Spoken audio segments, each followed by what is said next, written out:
অসমৰ মাননীয় মুখ্যমন্ত্ৰীয়ে দায়িত্বভাৰ লোৱাৰ পিছত তেওঁৰ প্ৰথমখন কেবিনেটত ইউচিচি সম্পৰ্কে যিখিনি সিদ্ধান্ত লৈছে আমি সংবাদ মাধ্যমত পাইছোঁ। আমি মাননীয় মুখ্যমন্ত্ৰীক সদৌ অসম সংখ্যালঘু ছাত্ৰ ইউনিয়ন আমচুল ফালৰ পৰা শলাগ আৰু ধন্যবাদ জ্ঞাপন কৰিছোঁ, যিটো তেওঁ পলমকৈ এই সিদ্ধান্তটো লৈছে। তেওঁৰ প্ৰথম কাৰ্যকালত এনেধৰণৰ সিদ্ধান্ত লোৱা উচিত আছিল।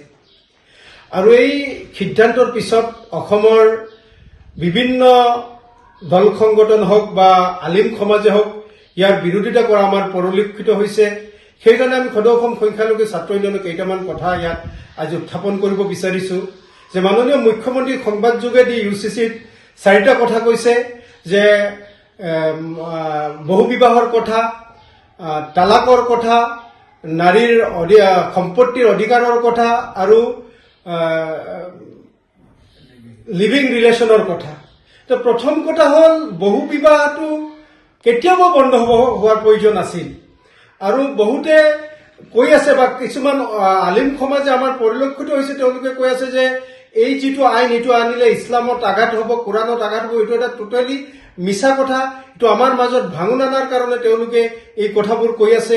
ইয়াত ইছলামৰ কোনো ধৰণৰ যে কোনটো দৃষ্টিত আমাৰ লগা নাই যে মুখ্যমন্ত্ৰীৰ এই যিটো তেওঁৰ সিদ্ধান্তত হয়তো ক'ৰবাত নহয় ক'ৰবাত যে ধৰ্মীয় মেৰুকৰণ হোৱা আমাৰ আমচুৰ পৰিলক্ষিত হোৱা নাই। আমিও বিচাৰোঁ বহু বিবাহটো বন্ধ হ'ব লাগে। কিছুমান আলিম সমাজে কৈ আছে যে কোৰাণত বহু বিবাহৰ কথা আছে, এইটো টোটেলি মিছা কথা। এইটো কিয় আছে ভালদৰে যদি সেই আয়াতটো ভালদৰে পঢ়ি লয়, ইয়াত কি কোৱা হৈছে যে আপোনাৰ ঘৰত যে আপোনাৰ ওচৰে পাজৰে কোনোবা যদি এটিম বা বেৱাসকল আছে, তেওঁলোকক আপোনালোকে যদি ন্যায় দিব গৈ ক'ৰবাত আপোনালোক যদি নোৱাৰে, তেওঁলোকক দেখা হৈছে আপোনালোকৰ দ্বাৰা তেওঁলোকক ন্যায় দিব নোৱাৰিব, তেনেহ'লে আপোনালোকে সেই সময়ত সেই এটিম বা যিসকল বেৱা আছে তেওঁলোকক আপোনালোকে প্ৰয়োজন সাপেক্ষে 1খন 2খন 3খন আপোনালোকে বিয়া পাতিব লাগিব। আৰু বিয়া আপুনি সেই সময়ত পাতিব পাৰিব যদি আপোনাৰ এজন স্ত্ৰী আছে আৰু যদি আপুনি 2খন বা 3খন বা 4খন প্ৰয়োজন হয়, সেই 4জনক যদি আপুনি সম অধিকাৰ বা সম দৃষ্টিৰে আপুনি যদি চাব পাৰে, তেনেহ'লে আপুনি 4খন বিয়া পাতক। আৰু যদি নোৱাৰে আপুনি এখনেই আপোনাৰ কাৰণে যথেষ্ট। দ্বিতীয় কথা হৈছে তালাকৰ কথা কোৱা হৈছে। ইয়াত তালাকটো আমাৰ আলিম সমাজে ভালদৰে জানে, আমাৰ যিসকল বিজ্ঞ আলিম আছে তেওঁলোকে ভালদৰে জানে যে তালাকৰ এটা প্ৰক্ৰিয়া আছে। প্ৰথমত ল'ৰা আৰু দৰাৰ পক্ষৰ ভালদৰে বহি চালি জাৰি চাই যদি দেখা যায় কিবা কাৰণত সেই বিয়াখন নীতিকে প্ৰথমত 1 তালাক, 1 মাহ ৰহি ইদ্যত যোৱাৰ পিছত 2, তাৰ পাছত আৰু 1 মাহ যোৱাৰ পিছত 3। কিন্তু আমাৰ সমাজত এটা পৰম্পৰা হৈ গৈছে কিবা কাজিয়া লাগি 1, 2, 3 তালাক কৈ তালাক দিয়ে। এইটো টোটেলি এটা ভুল কনচেপ্ট, ভুল ধাৰণা। এই বিষয়লৈ আমাৰ আলিম সমাজে মাত মাতিব লাগে বা আলিম সমাজে এইটো এৱাৰনেছ কৰিব লাগে। সেইখিনি তেওঁলোকে কৰা আমাৰ পৰিলক্ষিত হোৱা নাই। তৃতীয় কথা হৈছে লিভিং ৰিলেশ্যন।